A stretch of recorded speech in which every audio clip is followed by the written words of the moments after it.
What's up, everyone, and welcome to Project XTalk, an Xbox podcast, episode number 198, presented by Save the Game Media. I'm your host, Kevin, and on today's episode, we're talking uh, why are games having so much issue getting on Xbox? We got a Game Pass drop. Capcom has seemingly fixed their issues with Xbox, and the Minecraft movie has its first trailer. We'll talk about all that and more. Before we get to all that, got to introduce my co-host for this episode, not Jam Pack Sam. Unfortunately, Sam is away this week dealing with some family stuff, but I called on some reinforcements. Nick from Friday Night Gamescast, how are you doing, my friend? It's been a longtime friend of the show. Been a while since you've been on. What's up, man? Kevin, thank you so much for having me back on. I've been talking about you. I've been talking about Project X Talk, and it's been far too long since I've been back on. I feel like the last time I was on, it was with you and Ethan, and I know that we had a great time in that conversation there. But I'm really happy that I was able to fill in for Sam today. I hope he and everybody is all right out there. But man, thank you for having me back on.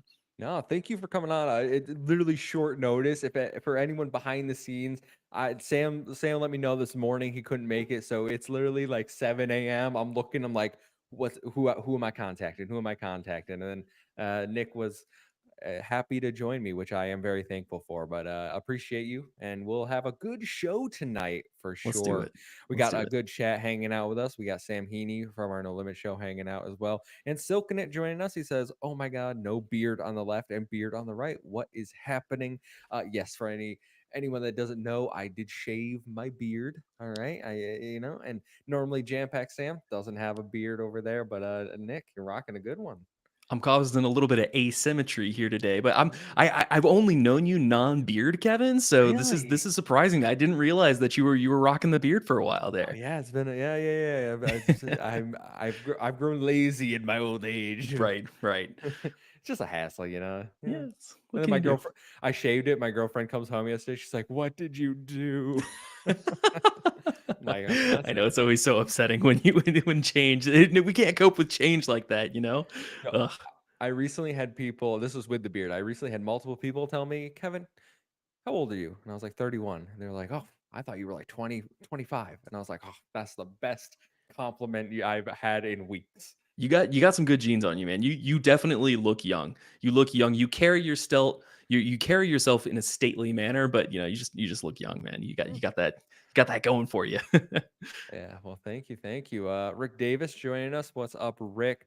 Well, let's get through some housekeeping before we get into what we're playing. So, this is Project X Talk. We are an Xbox podcast that's live every Thursday right here on youtube.com/save the game media at 7 p.m. Eastern time. If you want to join us live in the chat, like so many people are. If you can't catch us live, we post every Friday morning on your favorite audio platform of choice. While you're over there, make sure to drop us that 5-star review, whether it's Apple, Spotify, helps us in those algorithms.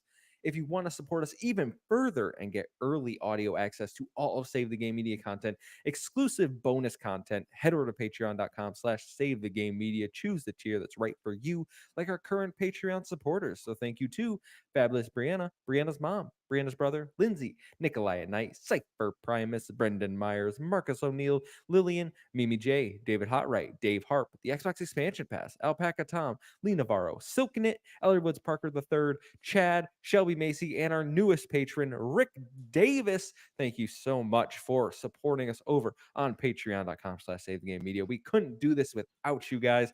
I got some mic upgrades to be given to a few members of the crew soon here. But most of this, a little behind the scenes, goes directly to our extra life funds. It helps us get to Rome, New York, helps us raise money, helps us give back to the community for some giveaways for you guys. So we appreciate all of it. We're not taking this, this isn't how we pay ourselves. It is all going back to you. So appreciate every single one of you. Nick, we got the housekeeping out of the way. Why don't we jump into what have you been playing, my friend? Oh man. I've been playing so much. I've been playing. It's weird because part of being an adult is like juggling real life and games, and so I've been recently struggling with a whole lot of real life stuff. So I've been trying to find my way into gaming, but recently for the show I've been playing a lot of different games, a lot of different stuff that's out there, a ton of stuff that is dropping on Game Pass. But I most recently, the last game that I most recently beat we actually reviewed on the show. It all kind of happened concurrently. It was very nice and neat. Fire Emblem Conquest. I'm a huge Fire Emblem Wow. fan. Love Three Houses. Really enjoyed my time with Fire Emblem Engage despite all of its glaring flaws. But Mhm. playing Conquest again, probably one of the most infamous games in the Fire Emblem franchise, if you know anything about it at all. But yeah, it's definitely a really good game, and I was joined by Jala Prendez, and she's from Jala Chan's Place podcast, and she does a great show over there Sweet. with her team and everything. And so yeah, she jumped in, and that was super fun with me. But stuff that's like currently on my docket now, I am, as of this moment, my PC is downloading Warhammer 40K Space Marine 2. I got the gold edition. I got Yeah. early access. Right after this tonight, I'm going to be jumping in and playing a little bit. Right, I might fit a little edit time here and there after that, but I'm definitely going to be, slaying some Xenos in the name of the Emperor. So I'm incredibly excited to see what that is. I've just been hyped by looking at all of like the different screenshots and everything they've been posting. Like Focusrite clearly knows that they have a winner on their Mhm. hands, and they're marketing it very, very well on Twitter at the very least. Yeah, But yeah, I didn't get the gold edition, but I'm super excited for it. oh yeah, So I got the normal one. I think it comes out next week, sometime maybe Monday or Tuesday. I forget which day, but like I don't know if I can jump into it right away. Like there's so many. Like I gotta finish Visions of Mana. I gotta finish. I gotta play Astrobot, and then like I got the casting of Frank Stone to play as well. Like there's so much, but like that's one that's on. Like I already have it pre-ordered. It's all ready to go. yeah, no, I mean, yeah, and I don't blame you. Obviously, like this has been stacked. Warhammer Space Marine 2 is coming out, and then Astrobot's coming out like on the heels of it. So we're gonna have an incredibly busy fall. Anybody doing content, all I just gotta say is just drink your water, make sure you're taking care of yourself, and just don't get caught up in the hype cycle if you can avoid getting caught up in the hype cycle. So that's kind of where we're headed there. But for the games that I'm playing, like currently, like right now, I am Mhm. locked. I am dead in the middle of Unicorn Overlord. You might be seeing there's a trend. I love my Clap for this man. strategy, Clap for yeah, this man. tactical RPGs, and Vanillaware is absolutely killing it. Like I've heard so many good things about 13 Sentinels Aegis Rim.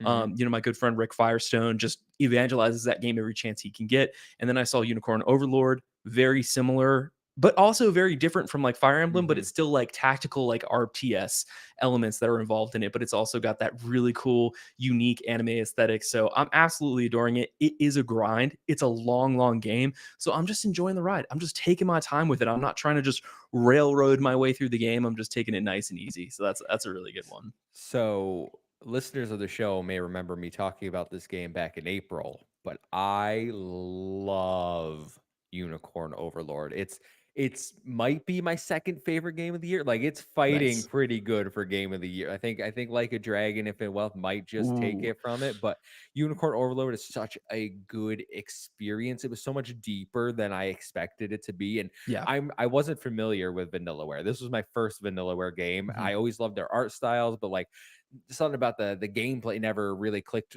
with me when I saw the like trailers and stuff. This I picked up on a whim because I had some expiring Xbox credit gift cards, Oh wow. and Okay. I fell in love. Me and my brother both. We both 100%ed the game. It took me roughly 38-ish hours to get through it all, but man, what an experience. I don't think the story's like amazing, but the gameplay, the characters, the tactics involved in it, like if that is your type of game, this is a must play for me. Yeah, no, it's definitely a game that's like they're addressing so many different fronts, and I didn't realize how much of like a political statement that they were going to be making throughout it. And it's just like it also like exists in a space that is purely just JRPG fantasy, which is like a breath of fresh air, right? Like they're not super heavy-handed with a lot of the themes that they're presenting, while at the same time, I think like there is a lot of very, very cool stuff that they approach here. And I mean, it just reminds me of like lore of old. And it's really really good and so well done, and like the voice acting for me personally is just top tier. Like the voice acting, it's like Mhm. pretty much it's what sells me on this game. Coming close to second with just the overall presentation. So I'm really loving Unicorn Overlord. The next thing that I've kind of been dabbling with that I've been playing, I'm gonna say this right now, I am not a Call of Duty guy. I Me haven't either. been a Call of Duty guy since Modern Warfare 2 on the Xbox 360. I jumped in on Black Ops 6 and I've been having a freaking ball, man. Really? I know that the fan base for that for COD in general is like relatively toxic, and there's a whether or not you can take it or leave it, but the movement just feels so good in that game, and just like the fast turn based, like not turn based, but just like the fast tactical like gameplay that you're Mhm. experiencing in Black Ops. Like I haven't had fun in a multiplayer lobby like that for since Halo came out, since the first like launch of Halo Infinite. And I still think the Halo Infinite, like, I mean, I will advocate for that game any day of the week, but it's really, really good. And I've really just been enjoying my time in that. Yeah, The la I know Jam Pack Sam has been loving it as well, Yeah. so if he was here, he'd be agreeing with you. Yeah, it's just quality, and I think that people will receive it really strongly. And I would say that like if the campaign is like if they even tell like a halfway decent story, the campaign will do well, and it'll Mhm. galvanize the gameplay, the game base, and obviously the player base, and they'll just have a great time. And I imagine then that will filter into if they still have the Warzone players. I don't know if they always do the thing where they implement whatever the newest gameplay updates are into Warzone, but I imagine that that I probably think will they be a thing. do. Yeah. Yeah, Yeah. I don't So know. it's I'm like not a a Call guy. I content don't know. feed. Who knows? Who knows? I don't know. I'm not a Call of Duty guy. So, how's the was it omnidirectional movement? Is that what they're calling it? Like you can Yeah. run Yeah, it it's any direction. honestly, it's really intuitive. That's the biggest thing about the omnidirectional movement is that it feels good, but it's not like too complicated. I genuinely think that they're just playing with the camera more than you think, that more than they're actually playing with your character and then anything Mm. else. Like obviously like your character movement, you got to be aware of, how you're frame clipping, and obviously, where your rig is in any place. Somebody's going to snipe your arm if it's sticking out from a wall. Like people are just that good. And of Mhm. course, I'm getting dunked on because I'm playing against 12-year-olds who have nothing to do but play Black Ops 6 all day, right?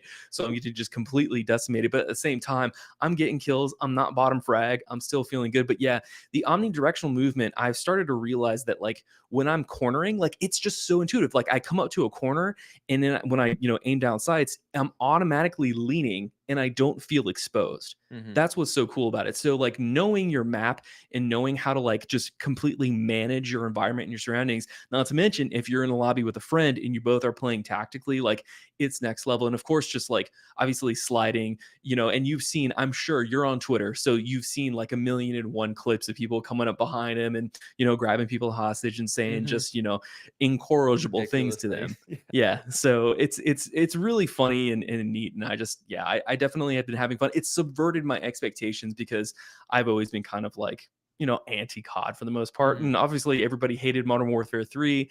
I think the Modern Warfare games have been like doing well. And of course, like during COVID, everybody loved Warzone. I never got into Battle Royale. So there was just nothing for years and years and years of what COD was offering that really spoke to me until now. So we're back in it. I think Will is convincing me to review it for our podcast, Friday Night Mhm. Gamecast. So I think that we're gonna have a review later on this year once we get that campaign and once everything drops, or we'll just like do an impression episode and it's gonna be a good time. But Next yeah, month. like yeah, exactly. So it's coming out next month, you said? Yeah, October 20 something, I think is when I Black think Ops you're 6 right. drops. Yeah. I think you're Game right. Pass. Yeah, So, yeah. you don't have to buy the game. Exactly. Yeah, you don't even have to buy it. It's gonna drop there day one, day and date. And like there's no reason why I can't, we can't just jump in and try to see what it's worth. But I think it'll be pretty cool. The last Mm. game that I want to talk to you about, Kevin, is a controversial one. And I hope you're ready for this. I hope What is chat's ready for this. it? I've been playing Star Wars Outlaws. Oh, okay. I thought you were gonna hit me with something, something way worse than I'm playing Like a Doki Dustborn, Doki and then you're Literature gonna, Club or something. No, yeah. no. No, we had Mr. Badbit and Jam Pack Sam last week. Okay. They both reviewed it, giving Oh, code by nice. Ubisoft. So they are in line with the reviews, like a 7.5. Mhm. Like they understand that has some issues, but they thought it was a good game. Where are you falling with it? Yeah, like it's so interesting. This is a really interesting game. And I think that this game is like significantly more interesting than what a lot of people will give it credit for in the main community. I will say this or just upfront, it will not exceed anyone's expectations of what they're going to get from Ubisoft. Like if anybody understands what an Ubisoft game is, Star Wars Outlaws is not going to like subvert their expectations in that way. However, I think that the open world is really good. And I think that like the Star Wars IP that's baked into Outlaws does so much heavy lifting. Like it does so much heavy lifting to the extent of me as a huge like lifelong Star Wars fan watching, episodes 4 through 6, as a little kid on the VHS tapes, like that was a formative experience of my childhood. And I think that like what Ubisoft Massive is presenting to us by having folks like jump in and obviously experience the world through like this a lens of like virtual tourism is really interesting. And I think that like being Kves, she's a well fleshed out character. Her Mhm. character model looks great. We can just disregard the DEI grifters online. Like she looks I always do. fantastic, right? Like, yeah, yeah. People always make a mountain out of a molehill with stuff like that, or they just, they're leveraging engagement through yeah, they're just hate baiting. But like it's a really good game, and I think that like there are issues with geometry. There are issues where you can't really see her teeth quite right. Her hair never really clips exactly well, but like I'm not done yet, so I'm a little reticent to like put a number on it or anything, but I think that like for folks out there who are on the fence, who are thinking about, oh, do I spend the money? I think that this is definitely worth $20 for an Ubisoft like plus subscription to jump Mhm. in there, download it, see what it's like to experience it. And it's like not too much of a sunk cost that you have to worry about. It's gonna come to Game Pass. It's gonna come to PlayStation Plus probably a year and a half from now. I'd be willing to bet. And it's perfectly fine to try then too. But I think that this is going to be really cool. Also, I will say this, Nyx, I love BD1. I love the Star Wars Fallen Order Jedi Survivor games. I'm over a moon about them. I love experiencing being a Jedi, but playing as Kves and having Nyx come along as like this little pet that's more of an embodiment of this like real life type of dog Mhm. companion. It's so good. It's so good. There's not anything that's quite like it out right now. So it's really hitting the notes, and like the sound design is just classic Star Wars. So it's good. It's really Well, good. I'm glad you're enjoying it. I've seen a lot of negativity, but I've also seen a lot of positivity from the people I actually know. Like, Yeah. if you just go online, you can find negativity on most things, but like everyone I know that's actually bought the game, playing the game, has actively been enjoying it. I know Sam Heaney in the chat says playing it for IGN is proving a nightmare. I can imagine if you got writing a guide for this game could be a task. I can imagine. Yeah. Does Sam? Sam? I know you're in the chat right now. Does he typically do like the guides for IGN in the UK? Is that what he's okay? Yeah. That's a tall tour. That's a tall task. That's a tall order. I can imagine that. That's I tough. often I do this anytime I go to IGN for a guide, which I don't often do, but anytime I do and his name pops up, I just immediately like, Sam, is this you? Is this you? Yeah, yeah, Sam. What's going on? Let's go. Where do I go? Where do I go next, Sam? Yeah, just tell me. You Sam, remember, right? I need to beat Shadow of the Erdtree. Where do I go? Help me, He did please. that one I'm too. begging. He did that one too. I Oh my I gosh, no, he didn't. Oh, yeah, that's he did. amazing. No, I remember seeing him play it all the time, and I was like, aren't you done with that game yet? Oh man. Oh, that's incredible. Well, He'll I see have it. been playing just two things this week, Okay. and I'll start with the positive one first. Visions of Mana. Hey, I am so interested. What is it? I have no idea what this game. What is this game? So this is it's a JRPG. It's an Okay. action RPG. So it's not turn based. And if you've never played a Mana game, I would often describe some of them as like I don't want to say like beginner JRPGs, but I mean, Trials of Mana, like the remake, was kind of a beginner JRPG. They're very simple, nothing like overly complicated in terms of the skill structure, classes, and nothing like that.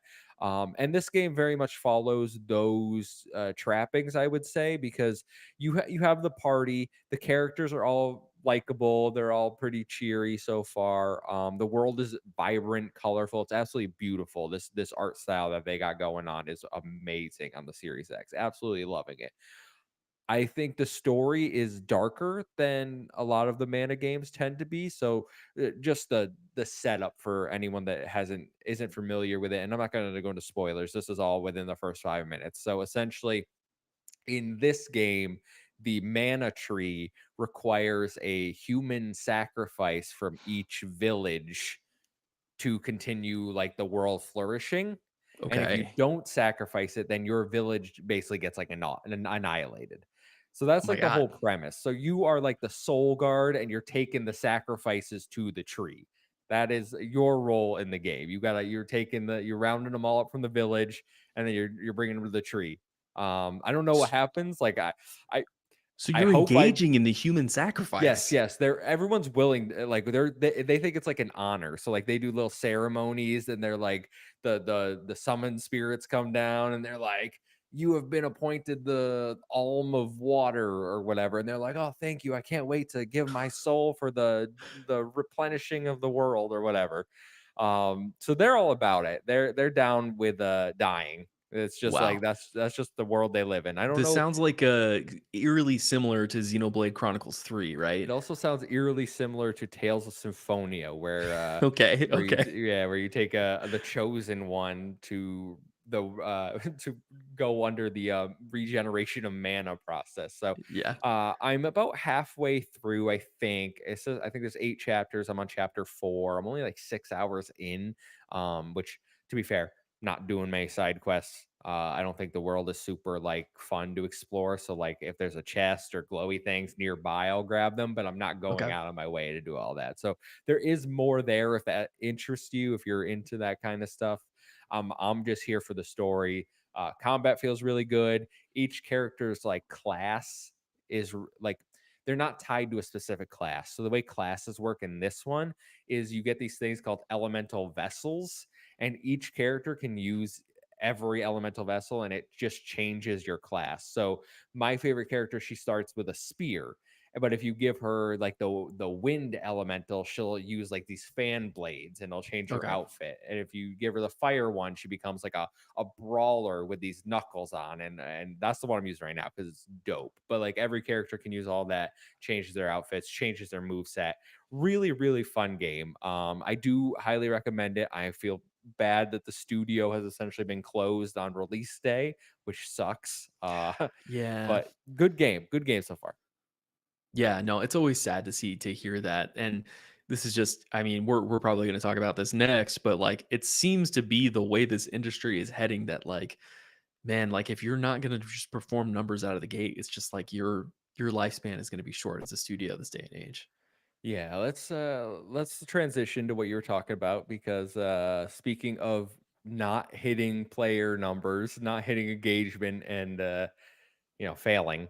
Concord. I have been playing a lot more Concord. I talked about it last week. I know Mr. Badbit was on here with me, and we were just gushing about how good the game was, and I stand by all of that. All right, I think from a gameplay perspective, Concord is a fantastic first-person shooter.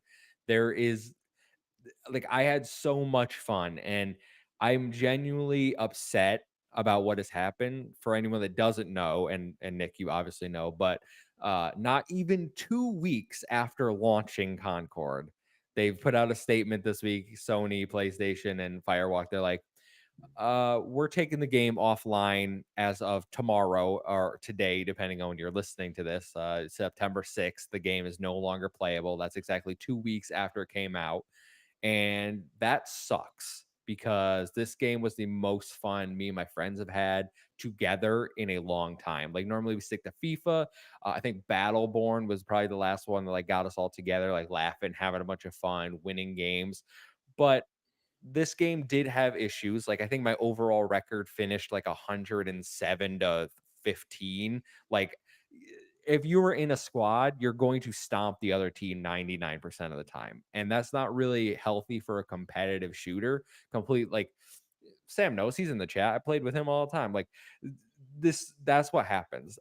It just sucks for the fans like me, and I know others. There's Bowser I see in the Twitch chat over here. I know her and members of Carpool Gaming. Like there was a good fan base that was passionate about this game, just not enough people playing it. And it sucks. It sucks to see because it's like we didn't even get a choice. They just said, hey, we're giving you your money back. And then the game's gone. I don't care if you like it. And Yeah. I don't know, man. I felt really upset that day. Well, like I think this has been something that's been extensively covered, right? But like it's unprecedented, right? Like the move to delist this game, take it off. Like I feel like there are still people who are like ardent supporters for that experience that are saying, oh, they're reworking it. They're just going to retool the experience and they're going to push it back to market. we don't know that's going to be true. I mean, I'm crossing my fingers and my toes. I'm holding out hope that maybe there's a shred that it's true, but just like the speed at which they pulled it from the market is highly concerning, alongside of the fact that you have new leadership at Sony, with obviously Herman Hulst leading the studios and then Hiroki Totoki taking that forefront over at covering the financials. I imagine that there are going to be voices that are disparate in those executive Mhm. boardroom meetings and conference rooms and discussing on whether or not this product is going to stay in market. I think that honestly, I feel bad. Like, so here's the thing. I think that I just like to put it in perspective for our listeners is that I tweeted out when I first saw Jason Schreier's article about them refunding folks games Mhm. 11 days after launch. And I was like, this is surreal with like a laughing emoji. And then It I is. think I saw your reply, or I saw a couple of other mutuals on Twitter talking about like they feel so bad for the developers. And I was like, damn, I feel really bad for the developers. And I went back and I deleted my post because like I didn't want it to be seen as like our, like that I personally or our show Mhm. takes it lightly, that 8 years of these folks' life is now just like No, seemingly erased. And yeah, I no, think that yeah, sorry, I was just gonna interject. No, I think dealing with it with the humor is certainly a way to like me and my friends were making jokes the whole time we were playing the final night. Like we were like right. one last round up, and every time we would like we were doing silly stuff like melees only and like just nonsense that you would never do. And it's because like at that point it's like the game's going away, and we're just trying to have any sort of like fun to cope with what is happening.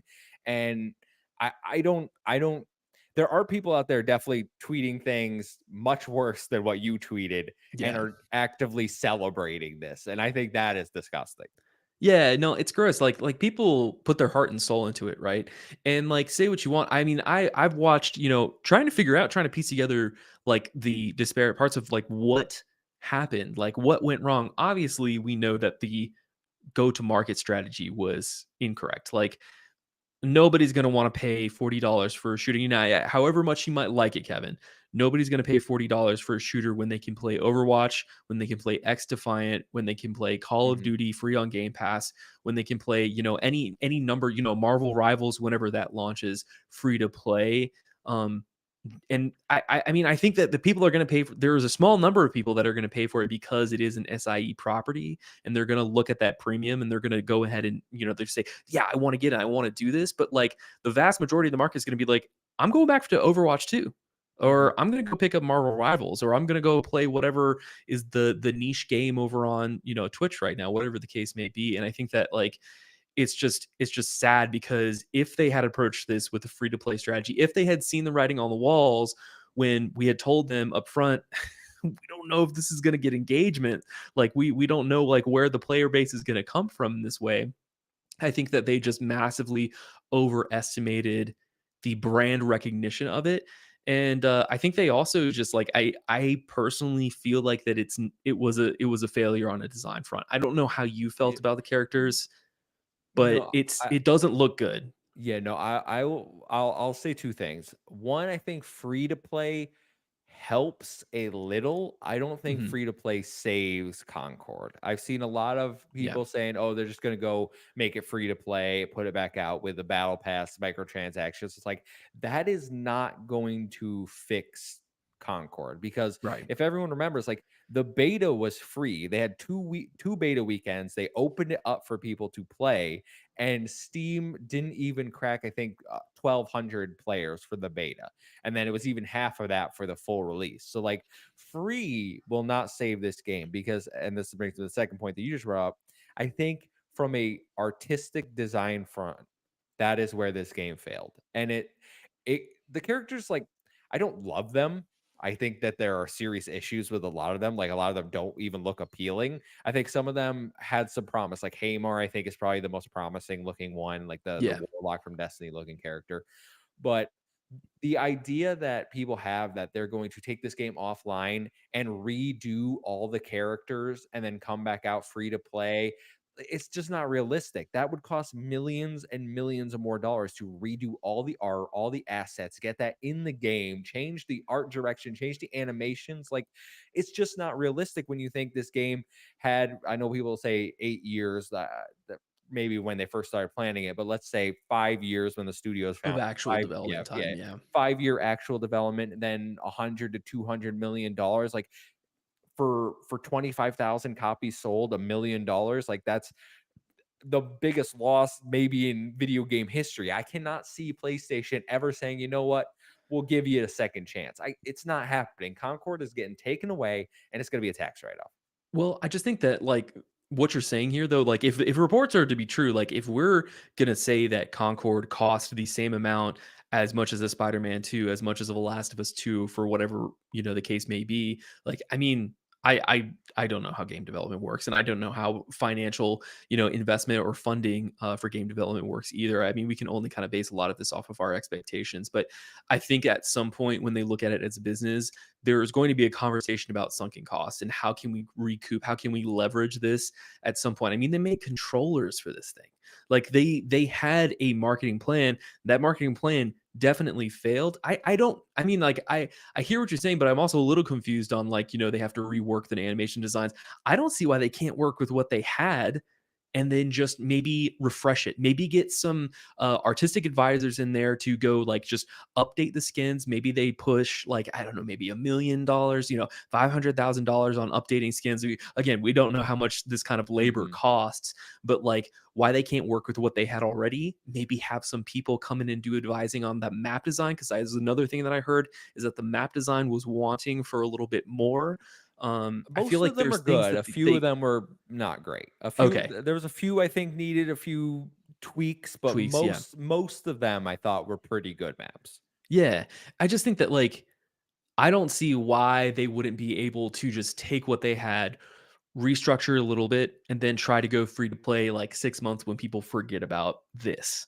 Like, I feel like maybe a little bit of time and distance from it, it could work, and they could just fly it under the radar. They don't even have to market it. They could just, all of a sudden, we're seeing people on Steam playing, or playing, streaming, or playing, Concord again. I don't know. I feel like it would be big news if I that did happen, I wish that I it would had be your unavoidable. optimism. I wish I had your optimism and bright outlook of this, because in my Yeah. mind, like Sony is saying, "Oh, we're writing off those $100 million in taxes, and It we're could just gonna be. save some money." It could be. There could be voices in the room that are just being entirely risk averse. I wish it wasn't true, but it could be, man. And I hate it for the developers, and I hate it for the people who like the game. Hmm. Yeah, no, for sure. I'm glad they're refunding people. At least they could have been really crappy about that, but another unprecedented move, Yeah. just giving people their money back. Yeah. Well, enough Wild. about Concord. Rest in peace. We hardly knew you, but Hardly let's knew you. yeah, let's get into the news for this week. Not much news in the Xbox realm, but we got a few things. So, story number one, Xbox has been called out again by an indie developer. So, it's been no secret. Again? Yeah. It's been no secret that Xbox has run into a multitude of issues with third party games being delayed or skipping the platform entirely this generation. Baldur's Gate 3 had a significant delay before coming out months later. Black Myth Wukong status is currently up in the air, and that's a whole nother conversation I ain't getting into. All right. Dune Awakening devs are already stressing the Series S, and now another one. Enotria, The Oh, Last yeah. Song, is an upcoming Souls-like game from developer Jayama Games. The game is scheduled to be released in September for all platforms, but in a post on Monday, the studio said they delayed the Xbox version indefinitely, saying Xbox has not answered them for 2 months as they attempt to complete their certification process and get a store page up. Their CEO even stated, quote, Microsoft doesn't care about us and they don't care about you. Sheesh. In a post today, I believe, Xbox has since apparently reached out to them at the behest of Xbox boss Phil Spencer, and the game will release on Xbox, although it is unclear if it'll release as scheduled. Nick, why is Xbox having so many dang problems with developers? It's getting, I know there's another indie game that I forget the name of, who said that they couldn't get Xbox's certification a few months ago. So they're just coming to PlayStation now. I thought this was going to be another one. Seems social media has really gathered around this game to get Phil Spencer involved. But, Yeah. it's not the first. We're missing big profile titles. I don't get it. Xbox, it has been so hard for the Xbox team to kind of be in a position where they don't face at least every other news cycle bad press. First, it was the whole thing about like the mismanagement of the announcement with Indiana Jones coming to PS5, and then obviously we're hearing time after time that people are having trouble developing for the Series S, and their Xbox partners, who are supposed to be the developer liaisons, aren't communicating with the development team at all. So it's like, yeah, why would I, as an indie developer, spend limited money on my limited budget on trying to test and develop for a system where we're not getting any interaction from the people that want to like obviously put us up on there. So it's, Hmm. if it obviously it seems that Sony at the very least is doing their part on that front, and it's a shame to see that Xbox, for whatever reason, whoever is in charge of this specific process of reaching out to developers, whether they're indie or third party, is not doing a good job on staying on top of that. And it's like really frustrating to hear, because this isn't Phil Spencer's fault. Like, it's Hmm. just period point blank. It's not his fault. And I mean, like, he is responsible at the end of the day. The buck does stop with the CEO and the executive management team, so it does look bad on his behalf. But like, there is a disconnect here, and like they got to stop seeing bad press. I mean, I just had a conversation with Samurai KBG Tony over on his channel over there about like, the issues that we're seeing with them trying to make their consoles viable in the Hmm. future, and the reason why like so many people in the space are talking about Xbox moving forward a third party. This is exactly like, this is just another like reason to add to the pile of reasons. Like, they fail to get into like either Japan or China when in terms of getting their hardware out there. And then obviously now we're seeing this, that like outside of their first party interactions, they're struggling to get other people onto their platform in a seamless way. So it's like, yeah, it's tough to see this, but like, the fact of the matter is that you got to put a new manager in charge over that specific section of their development management team. It's quite embarrassing at this point for me. And Sokin says the developer relation team is as good as the marketing team, and that's kind of Yeah, how it's a I'm good one. feeling at this point. Where I don't know if there's something wrong within Xbox internally. Like, are the teams not supported enough? What is happening where we constantly feel like they aren't doing their jobs well enough? And people will point to the relation team and say, well, thousands of games come out every month with no issue. And that is true. But the fact that there are numerous examples now of not just small indie games, but the big profile games like Baldur's Gate 3, like Black Myth Wukong, that we don't have.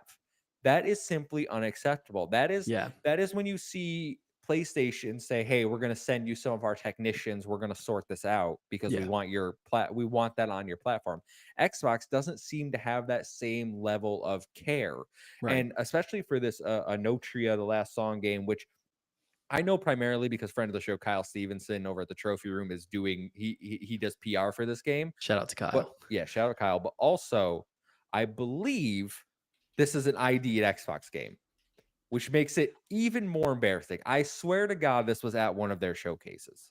Was that this year, or do you think that might have been I last think it year? was this year at one of those ID at Xbox like little Twitch showcases that they not like Okay. a big showcase.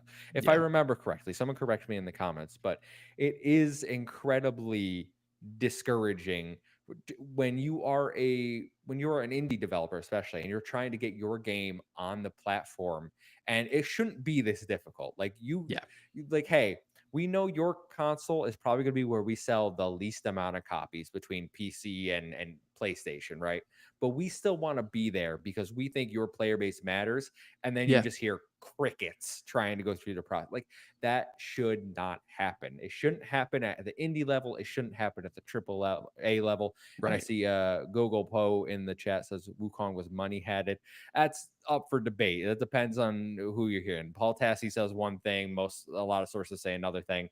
I'm not really here to argue that. The point is Wukong is not on Xbox at the moment, and whether that's because it was bought by Sony or it's Yeah. because it has technical issues like the developer says, I don't know. I said this before, but I'm almost certain legally you have to disclose exclusivity agreements. But Yeah. you know. We're not Eh, getting into that. I mean, that's FTC's, responsibility to, track down if people aren't reporting their exclusivity deals properly to the Hmm. marketplace. I mean, I see Google Pope also is talking about, how like it seems like a lot of devs are very pro Sony. I feel like there's a lot more nuance to it than that.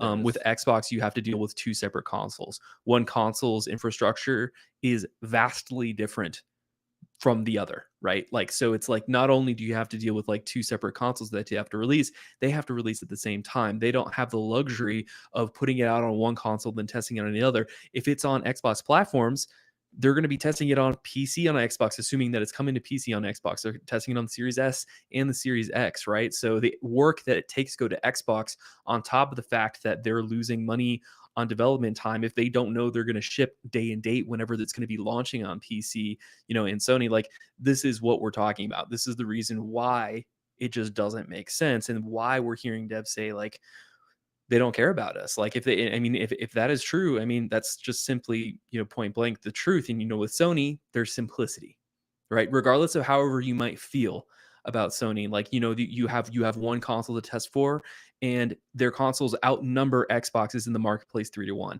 This is me saying this as an Xbox fan. I have a Series X in my living room. This is this machine right here is my handheld Xbox machine, right? And I love playing my PC on Xbox games. So Hmm. it's like I'm not aligning. Obviously I'm very much, I try to maintain my neutrality, but it's just it's tough for me to see these breaks for Xbox over and over again. So I hope that whoever is in that leadership, team can get their management into place and be like, all right, we got to crack down. We got to make sure that we're not going to get any more news stories for the rest of this year. Yeah, no, I think something you bring up there is important to note, and that is Xbox has that synergy between PC, between their consoles, and I think Gogol Poe in the chat points it out. Like developing for PC and developing for an Xbox should be the easiest because they are so similar in architecture, right? And that is not what we hear often, though. We hear developers say, "Oh, developing for PlayStation was easier," or "the Series S is really causing us issues."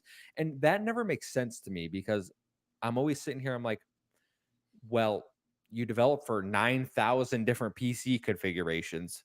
Why is one more console holding you back? I've said Mhm. that for a while now. I don't really buy into the whole the Series S is an issue type of thing, but Really? Okay. yeah, I like I said, I'm not a game developer, but in my mind, like I it doesn't compute with me. Yeah, yeah. I mean, I just don't know. Neither of us developers. We're armchair, pundits and commentators here. So it's Exactly. like Yeah, yeah, we yeah. don't know. I mean, I do testing in my personal job. I'm not. I am in a technical role in my company. We have to do a lot of testing on software. I Oh, you work strictly for work with Xbox? software. Yeah, I work for Microsoft. That's right. Yeah. My dad works for Xbox. But no, it's one of those things where it's regardless of how similar it might be to PC, they have to prove that they have an entire Mhm. uh, suite of testing that has been completed for whatever platform that they release on. Period. Point blank. Like they have to prove that for things to get certified on whatever console, right? So yeah, there's always going to be nuance. I really hope that this team over at Giamma Games obviously gets whatever success they're doing. Like this game looks super cool. It looks, like an awesome Souls like that's a saturated marketplace as it is, but clearly people are paying money for that. People are buying into those type of experiences. Lies of P, Wukong, however much of a Souls light it is, Mhm. people love that. So it's like this is a proven format that has come, and so we want to make sure that it is on Xbox at the same time it is everywhere else as well. No, absolutely. There's no excuse, and Xbox really has to do better with things like this. I'm glad this situation got sorted relatively quickly, but it is like again, we shouldn't have to go to Twitter and be like, guys, tweet at Xbox to get our game on the platform.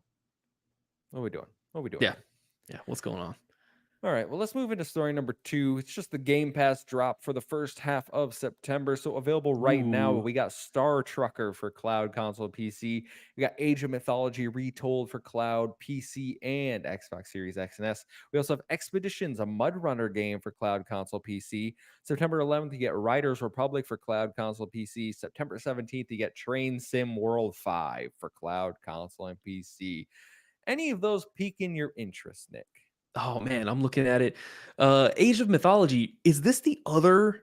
Age of Mythology that we saw at ID at Xbox earlier this year, because I saw this like pop off and come out, and I'm like, why? I didn't get that close of a look at the game, but I'm looking at it and I'm like, why does this look like a Xbox 360 game? Is this just the art style? I'm looking at it on the PC Game Pass application right now. It looks cool. It looks cool, and I love RTSs. I haven't been as big into like computer RTSs. Like I know that Frostpunk is another big one that people are really into now. Frostpunk 2 is either came out or it is coming out. So it looks relatively interesting. But as an old school, command and conquer guy, I definitely feel like I can get behind that. Riders Republic, that was one that came out. That was an Ubisoft Yep, it is. multi-sport one that I've always been Yep. intrigued by, but I've heard nothing but bad things. I've heard nothing but like UI issues, and like obviously people is like you're in menus half the time and you're not even doing the sim based stuff. So yeah, it's tough. Like none of this really speaks to me as much. But if I would say anything, if I was going to give it a shot, it'd probably be Age of Mythology. Yeah, there's not much here for me this drop. And I've said that the last few drops, and I think I tweeted this out on social media where I was like, I feel like ever since they increased the price of Game Pass, the drops haven't really been that good. And Yeah. good is subjective. I understand that. And I will say this, when I say good, doesn't mean the quality of these games, because I know a lot of people love Expeditions, Road Runner, Age of Mythologies reviewing real well. Star Truckers apparently real good. But what I mean is the quantity of games has seemingly gone down. We used to get like Mhm. 8 to 10, and now Yeah. most pictures are like 4. And then I would say the genre diversity has really kind of narrowed, in my opinion, where we're getting a lot of simulator games, we're getting a lot of PC type RTS games, like just very niche titles, in my opinion, and not appealing to the masses as much anymore. And I don't know if this is just, hey, it's a slow period in the summer right now. Like, let's see, Game Pass might pick back up in the last quarter, but I have felt a little discouraged with the latest Game Pass drops. Yeah, no, it's definitely like it's been interesting, right? Because I haven't even thought about that about the Game Pass hike and price hike. Is that happen? Do we know when that's happening? Is that happening in October? This month, This month, September it's happening 12th. this month. Oh man. Yeah, I'm I've getting I've already been, my Xbox Game Pass subscription has been budgeted for. I love having access to those games whenever I can go around to it. A lot of my gaming does happen, when I'm playing like a lot of a little bit bigger titles. Obviously, what I talked about earlier, I'm trying to get into, Warhammer. I'm going to be an Astrobot day one. I'm going to be an Indiana Jones day one. That's thankfully coming to Game Pass. But I agree with you. I think it's partially a slow month. I know that people are like really big into like the Crash Bandicoot trilogy, so people really enjoy that. Um, and I recently was talking to Will about Atlas Fallen, and I he liked was it. yeah, you liked it, you played it. What was that game Mhm. like? So it's an action RPG. It has some people say it has some Souls elements. I didn't really feel that. It didn't feel like the enemies were so much Souls bosses as they were just like spongy a little bit. And I know the game's been reworked. Like they redid the whole opening section with this latest update that it's on Game Pass now. I played it fully co-op. I think that it has a great like customization skill system. Like that was awesome. That was one of the highlights for me because you could really build your character how you wanted, and it changed gameplay dramatically. Loved that. It was fun. It was a good 7 out of 10 is what I like to say.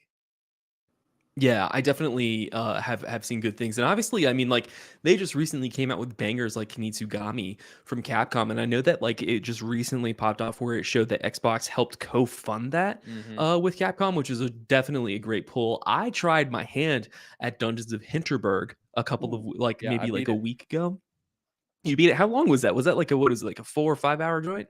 No, it's a little longer than that. Okay, I want to say I put like 8 to 10ish hours into it. It okay, can go as long as you want it to, because like you don't have to finish all the dungeons in a certain amount of time. Like yeah. you can go like meditate, you can go talk to people. Like if you want to just do the social stuff and get up to day 360, you can do that. I was more like I'm just going to do the dungeons, so I think I finished it in around like 30ish days, which it was good. I liked it. I don't think the social sim elements really hit for me, but I enjoyed the dungeons, the combat, the puzzle solving. Yeah, definitely. It's such a cool idea where she's like a lawyer and she's like, you know, I'm tired of my life. I want to go be a dungeon crawler. Like I love that type of like fantasy surrealism. And then obviously like Flintlock Siege of Dawn, that's right next to it. And Will got the 1,000 in that game and he loved that one. So it's like it's like it definitely is gonna be hit or miss. I definitely played Creatures of Mana, or excuse me, not Creatures of Mana, Creatures of Ava when I Yep. was over at PAX East, and that was an interesting game. I'd be curious to see if they had shored up a lot of some of the bugs that they were playing when I had first touched that. But that was a really cool title. So Yeah, you know, I there's lots reviewed of that great one. indies. Oh, you Yeah, reviewed it? yeah, Okay, we got a code for that one. I reviewed that. nice. I really liked the game. I didn't have any bugs. I know Oh, other cool. people in the review process did experience some bugs, Hmm. unfortunately, like progress loss bugs. So, Oh, wow. Okay. yeah, I don't know. I just kept it in quick resume the whole time, so like I didn't have to worry about that. I just booted up and everything and just kept playing. I really liked my time with that game as well. Yeah. Yeah, definitely. Definitely really enjoyed that. But other than that, man, like it's going to be hit or miss for me. I'm looking forward to what the rest of this year's has to offer. I'm looking forward to obviously what they're coming out with next year because we know that 2025 is Hmm. going to have a couple of bangers, least of which is going to be Doom the Dark Ages, which I'm just Yeah. like insanely hyped And for. Expedition 33, Mm. game of the year next year, calling it already. Yeah, the other game looks insane. You're a Persona guy, right, Yeah, Kevin? yeah, I love Persona. Okay, Yeah, yeah. okay. I started playing Persona 3 Reloaded earlier this year, and Didn't I like was it. like, "Oh man, like this game really has the juice." And I have a couple of good friends on that, so it's like I definitely want to try to put a review together. But that game is like 120 hours if you're just playing through the main path. So I got to definitely organize my time like that. Persona 3 didn't click with me. I played Reload. Really? Yeah, I didn't care for Reload. It felt very much not what I loved about Persona 4 and 5. Okay, interesting, interesting. Yeah. Like, what was your favorite part about 4 and 5? I think the social stuff and the characters The are way social setting. better in Okay, 4 and 5. Like you actually like you don't have links with your party in 3. You just yeah, have links with random people around town and I'm like that you is expect me to interesting. care about the characters without letting me get to know them. So Yeah. it didn't really click with me and then Tartarus is the worst dungeon in the history of the world. It's like 200, 300 something floors and they all just look the same and I'm like, "Ugh, it's horrible." Yeah. Yeah. No, it's insane. Uh, if you want to go play that for, I put it on fast forward and easy and knocked it out in like 35 because I was like, I can't do this. No way, really? Okay, I have to start doing that then. Yeah. All right. Well, let's move on to story number 3. Capcom has seemingly fixed their port issues over the last few months. Capcom announced a wide array of collections of older titles from modern systems, and Xbox has notoriously not been included on the list. Well, this week, Capcom has announced that thanks to technical assistance from Microsoft, the issue has been solved.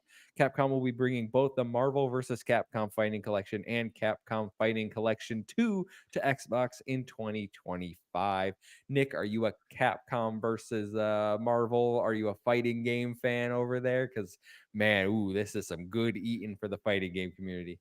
I know that the fighting game community is eating, and least most of all, I've recently like okay, it's really interesting because I have become a new fighting game evangelist. I have a couple of close friends of mine who absolutely love Street Fighter 6 and Tekken 8. They despise Mortal Kombat 1 for whatever reason. I don't understand what netcode means. All I know is that whenever I go to the arcade with Will, I'm having a blast playing Marvel versus Capcom 2 on the arcade machines that they have over there in Greensboro. So it's just like it's incredibly fun, and not only that, like I recently saw that when they were announcing like additions to the collection that they're coming out with, they had like it was like Capcom, it was like X Men versus the Avengers or something like that, which looked incredible. So like I was seeing this and Capcom is doing nothing but fantastic work by like Hmm. bringing these forward to the future, least of which our second piece of content ever was talking about remakes, like what were our dream remakes, and the first thing Will said was Power Stone.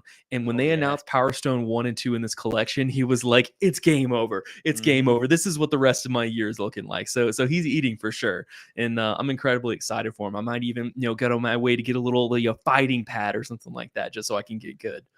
You can't see it. I have my fight stick down under the amiibos back here. There's a fight Oh stick yeah. next to Edelgard and Bernadetta from Fire Emblem Three Houses. Nice, nice. But yeah, Okay. I have that fight stick. It only works on PC and Switch though, which Really? is weird. Okay. Yeah. So I usually mainly use it on PC, and I'm not very good with it. I'm much better with a controller still. I have to learn. I last game I think I played on it was Persona 4 Arena Ultimax. So Oh, okay, I okay. I do get into the fighting games. All right. I almost platinum Guilty Gear Strive. Loved that. That was probably the last one I put like a ton of traditional fighting, like Smash Brothers. I have Okay. thousands of hours in. I love Yeah. Smash Brothers. Like Power Stone up my alley, Marvel Okay. versus Capcom up my alley. Like I'm just glad Capcom and Xbox were able to fix this. I think it's the MT framework port issue, whatever they were Oh, having, that interesting. wasn't Okay. allowing their older games to come to the Xbox system. Seems that's fixed, so we should be good from now on when Capcom's bringing forward more. Because like, why would they stop? The reception of these has been so good. I can see like if these collections sell well, just keep them coming, Capcom. Yeah. Yeah, no, definitely we love to see that. And it's like it's not only is it the fact that they're honoring their fan base, but like this is game preservation. And that's something that you, Ethan, and I had talked about like for quite a bit about like how important it is to like bring these, games forward into the future so they are playable on somewhat modern consoles. We know that a Switch 2 is coming down the pipeline. A lot of people are going to be playing on the Switch, for this specifically just because of the functionality. They can lay in their they can lay in their bed and just play easily there. But then obviously, just the accessibility over on PC. It's gonna be incredible. And I'm so happy that they're doing great work to bring that forward, while also at the same time we're getting the modern games. It seems to be that Capcom is like the only publisher this day and age that you don't necessarily hear about downsizing their team or suffering from woes of like obviously having to live up to investors' expectations the same way that we hear from Square. So it's just like it's awesome that we get to see that. So They're I'm kind of really happy for they're everybody. in a renaissance. They have been for the last few years. Yeah. I really do think like the Resident Evil remakes and then the new Resident Evils, Monster Hunt, like they hit the nail on the head, I would say like 6 years ago, and it's been full steam ahead ever since. Yeah. Now just give us a new Mega Man game. Yeah. Hey, but you got that Secret Levels episode with Mega Man in it. Did you see I that? did. Did you I pop did. off for that?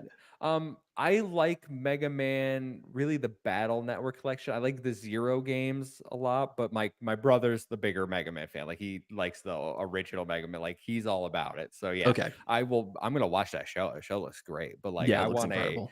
I just want new Mega Man. All right, like That's right. That's give me fair. something cool. That's fair. All right, our last story for the evening. Have you seen the Minecraft movie trailer, Nick? Because the long rumored Minecraft movie has its first trailer. The movie will star Jack Black as Steve, along with Jason Momoa and Emma Myers of Wednesday fame, to name a few. The movie is currently scheduled to release April 4th, 2025.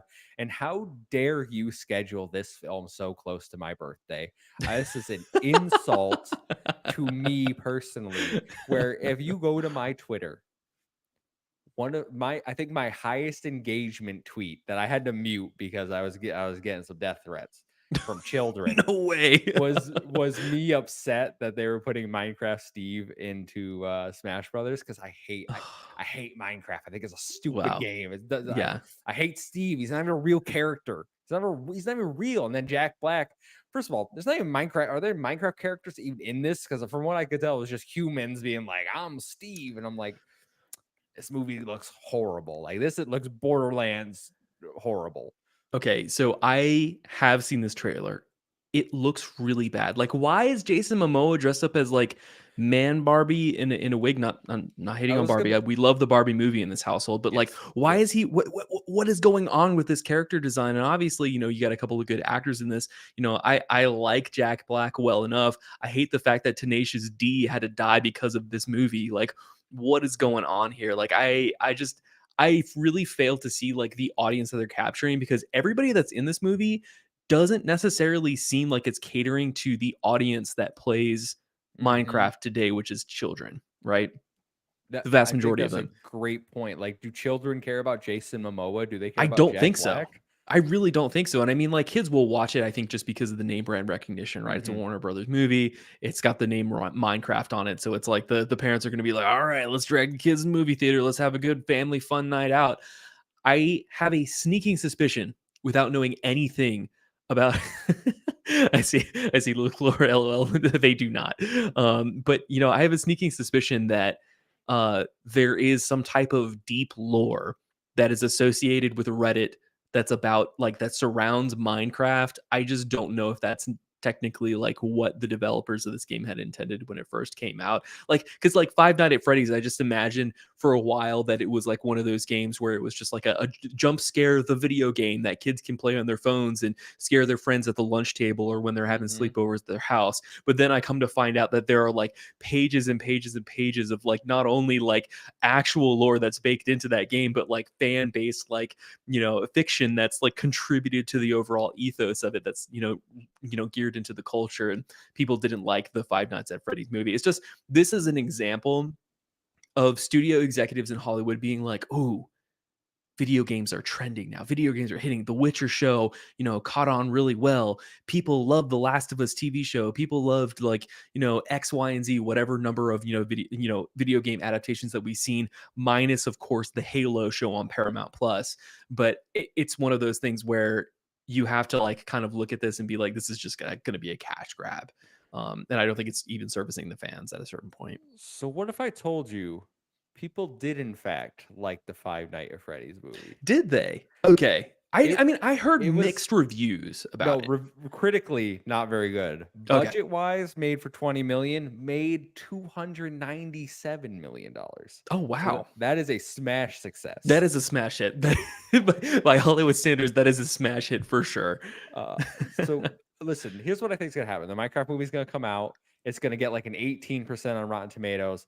All the kids and their mom are gonna go see this movie. It's gonna make like $1 billion, even though it's god awful. Like I that is mean, how I'm feeling.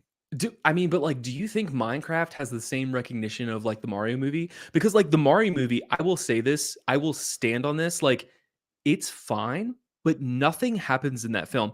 I've watched that film twice and I can't tell you anything that happens in that film. That film is a compilation of moments that you would expect to see from a Mario. You have Mario jumping in, like, obviously like the tunnels, and then Rainbow Road happens. Bowser is there. Jack Black is Bowser. Like, I don't remember anything from like the Mario movie, and that made $1 billion. But like, do we think that Minecraft has that same level of brand recognition?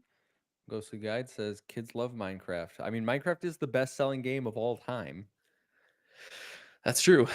That's true. I S- mean, is that even better than like GTA 5? Yeah, yeah. Minecraft's GTA second. Minecraft's Okay. first. Insane. Yeah. I again, Insane. Soken. I remember Peaches from Mario movie. Absolutely, I sing That it all the happened. time. That Yep. happened in the Mario movie. You're right. You're right. It. Yeah, still can it. You know what makes this trailer looks even worse is Sonic 3's trailer was straight fire. Fire. Yeah. Oh You my can't go god. wrong with the Sonic movies though. Sonic adaptations have consistently and always been better than the Sonic games, Nah, I unfortunately. love the Sonic games. Okay, no. But I have to know, what did you think about Sonic Frontiers? Was it good or I like bad? Sonic Frontiers. I You think it's like a good. Frontiers? I Okay, think it's a okay. good game. I think it's a good game with horrible boss fights. I don't Interesting. like the boss fights at all Yeah, yeah, in yeah. Frontiers. I think Sonic Superstars is an okay game, not very good in co-op. But the Sonic movies, love them all. I even love the Knuckles TV show. That was hilarious.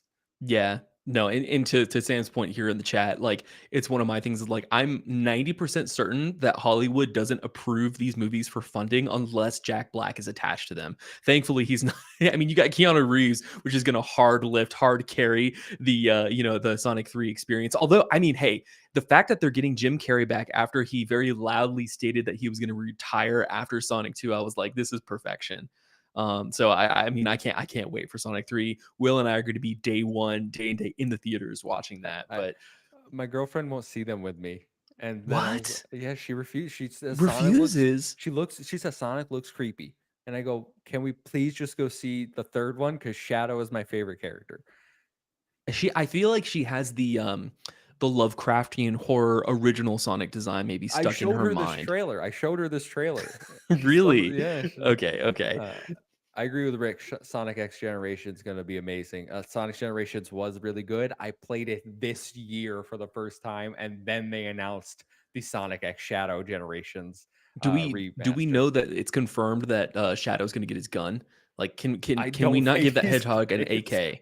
I don't think he's getting his gun. Why not? Why not? We need a Desert Eagle Yo, I Shadow have the said Hedgehog so moment. many times I, Shadow the Hedgehog 2 is my like. Just give it to me. Yeah. That's the game I'm looking for. Other people over there like, oh, I want this. Like From Software, give me Bloodborne 2, or I'm like, give me Shadow the Hedgehog 2 Give me Shadow the with Hedgehog too. with That's what you gun, have to. That's what with you have gun. to start spamming every time we have a Sony State of Play or like a Nintendo Direct coming up. That's what you need to start spamming on Twitter every single I'll time. do the summon circle, but with AKs. Yes. Yes, Yeah. exactly. Exactly.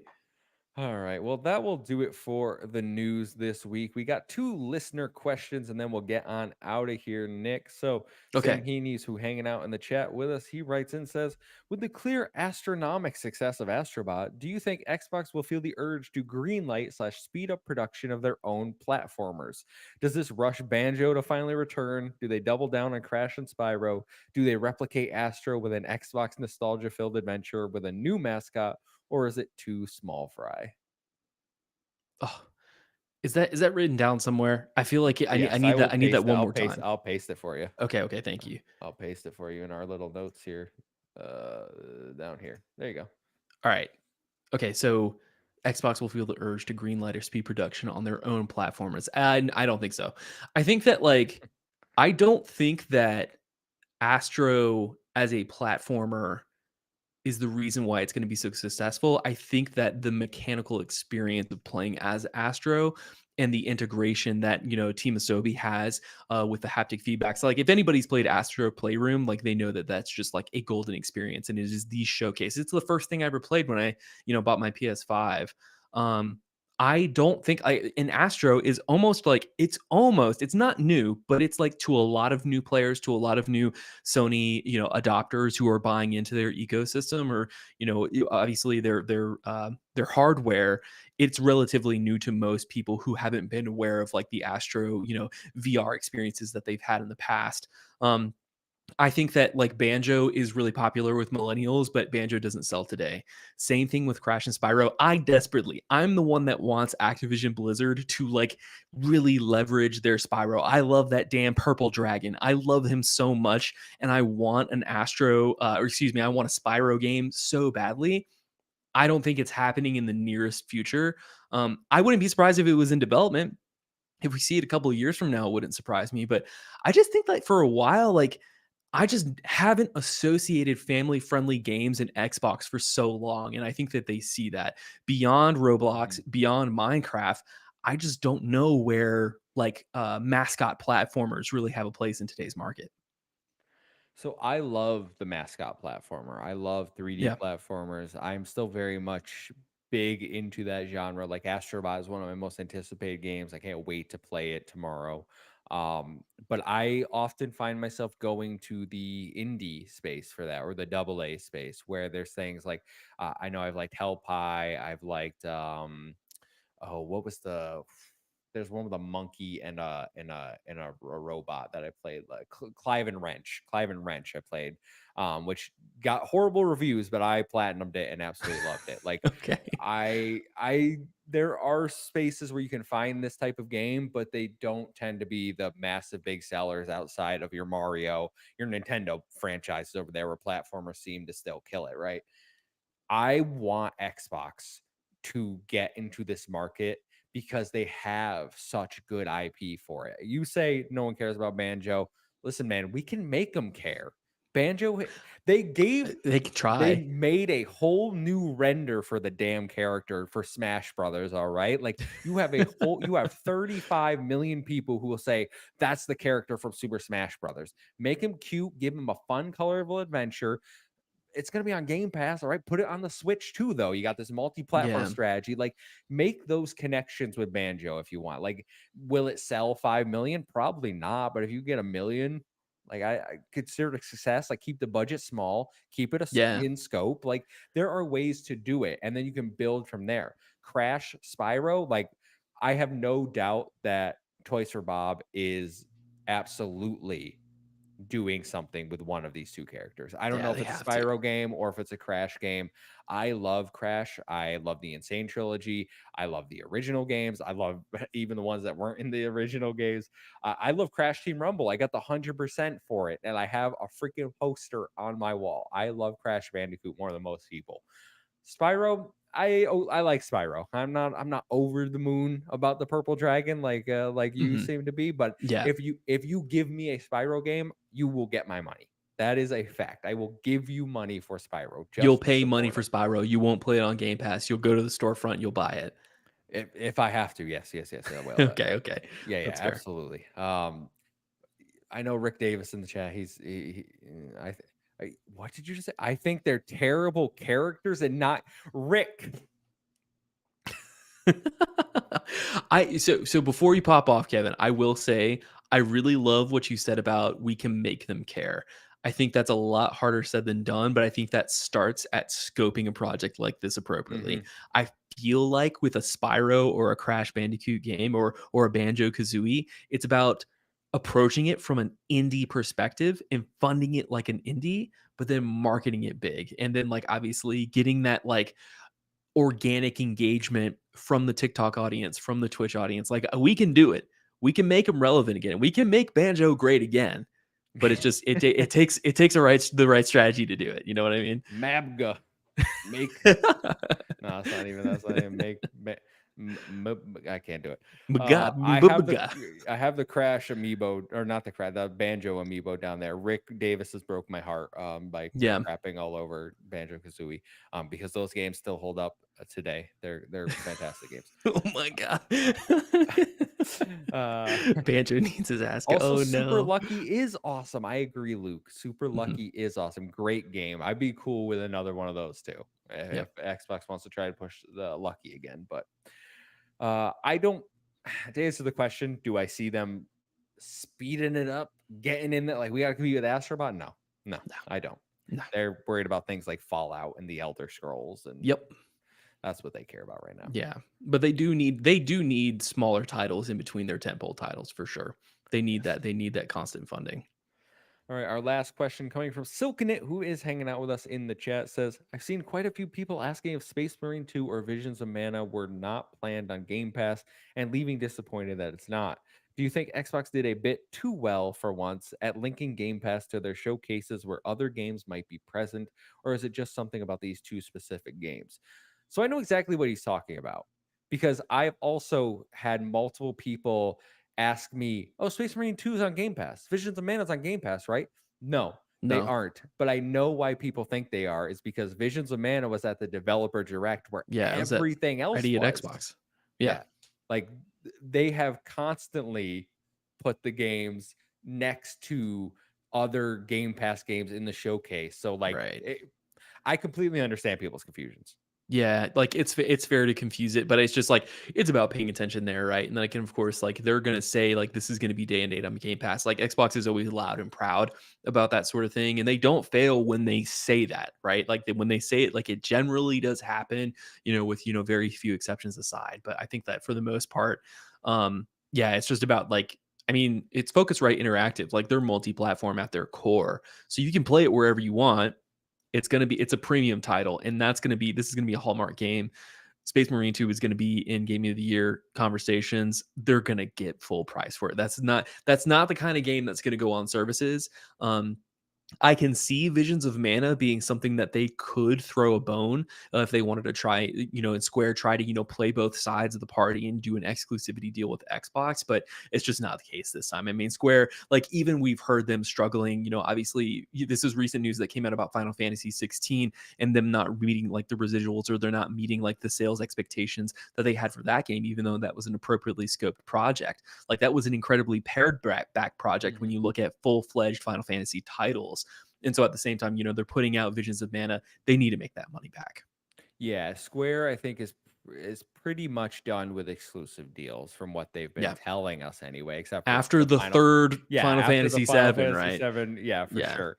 But like Visions of Mana, completely understand why people thought it was on Game Pass because it was so heavily tied into every Xbox showcase where they just Game Pass, Game Pass. And I really like what Sam in the chat says. Game Pass has become so synonymous with Xbox, it can be difficult to reckon with the fact that they're still technically two separate things. And I do think that Yeah. does cause confusion where we talk so much about Game Pass, Game Pass, Game Pass, when you just talk about, oh, there's other games on the platform that aren't on Game Pass. People do get surprised, and then you get that, well, I'm gonna wait for it to come to Game Pass mindset. Yep, exactly, exactly, Yeah. and they fall into that trap, and then they're waiting a year, year and a half later before they actually get to experience the title. Hmm. Yeah, absolutely. But like I said, go play both those games. That's Yeah, right. I'm getting them both.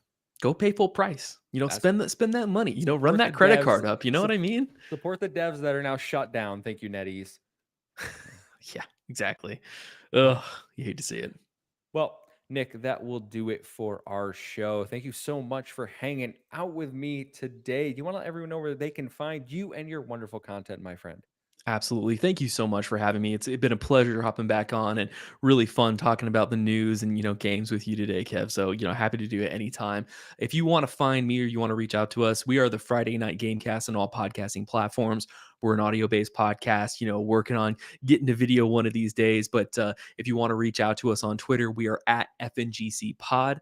And we're happy to talk with you. Happy to debate you on any of the things we've talked about today. So feel free to reach out and we'll see you there. Absolutely. Everyone go check them out, please.